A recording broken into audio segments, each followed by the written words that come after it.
Bonjour, je suis Monseigneur Daniel Jourdouin, évêque de Bathurst, et je vais vous parler un peu de Saint Joseph, Père dans la tendresse. Vous savez, lorsque Saint Joseph apprit de Marie qu'elle était enceinte, ce fut un moment difficile, très dramatique pour lui. Le monde s'écroulait. Son monde n'était plus le même. Il se sentait trahi, trompé par Marie, sa fiancée, celle qu'il aimait tant. Il aurait pu avoir un cœur de pierre et réagir avec sévérité envers elle. Mais Joseph avait un cœur de chair et avait plutôt décidé de la répudier en secret.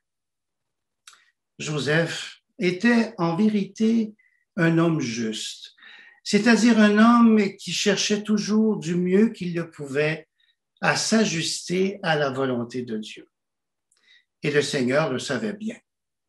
Pour permettre à Joseph de faire encore sa volonté, il lui révéla son grand projet de salut pour Marie, pour l'humanité tout entière et pour lui personnellement.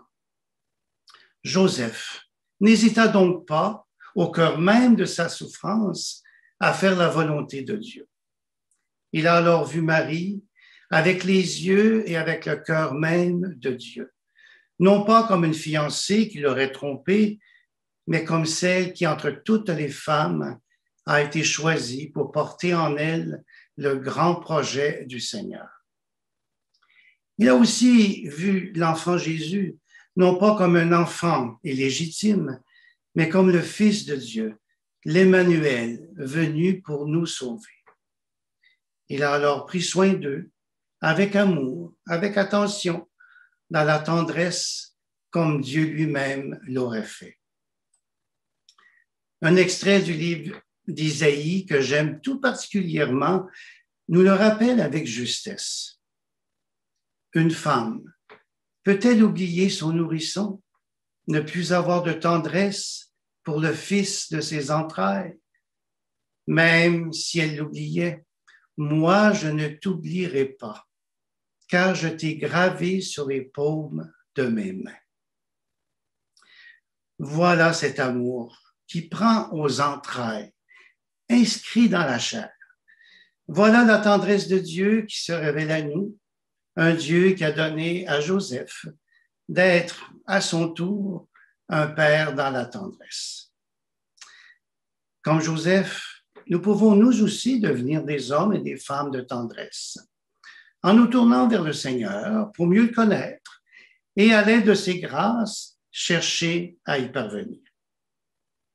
Nous pouvons aussi le devenir en cherchant à mieux connaître ceux et celles qui nous entourent, mieux connaître ce qu'ils vivent présentement, mais surtout ce qu'ils ont vécu, connaître leur histoire, leurs joies et leurs projets, mais aussi les souffrances et les épreuves qui ont été les leurs.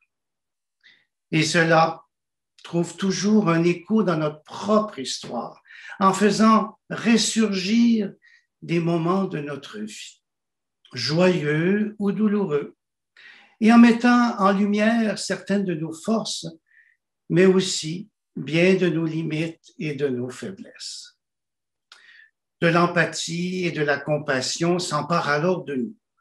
Notre cœur se met à vibrer d'amour, de pardon et de miséricorde pour eux.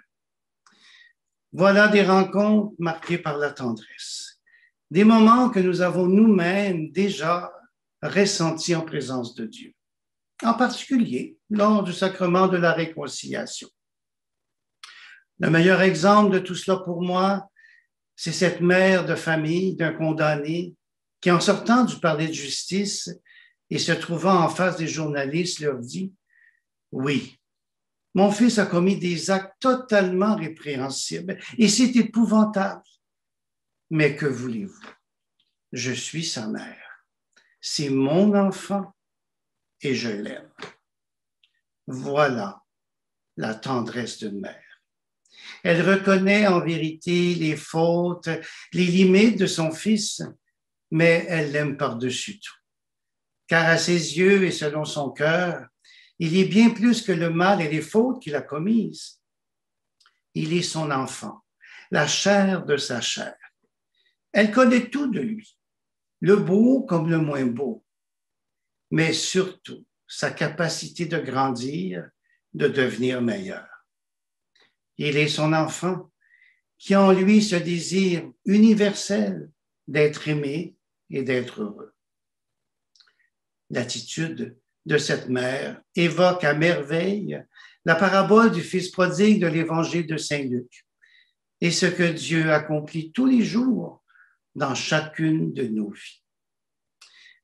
En cette belle année qui lui est dédiée, inspirons-nous de Saint Joseph et demandons-lui de devenir comme lui, des pères et des mères de tendresse pour ceux et celles dont nous avons la charge, mais surtout pour tous ceux et celles qui en ont le plus besoin.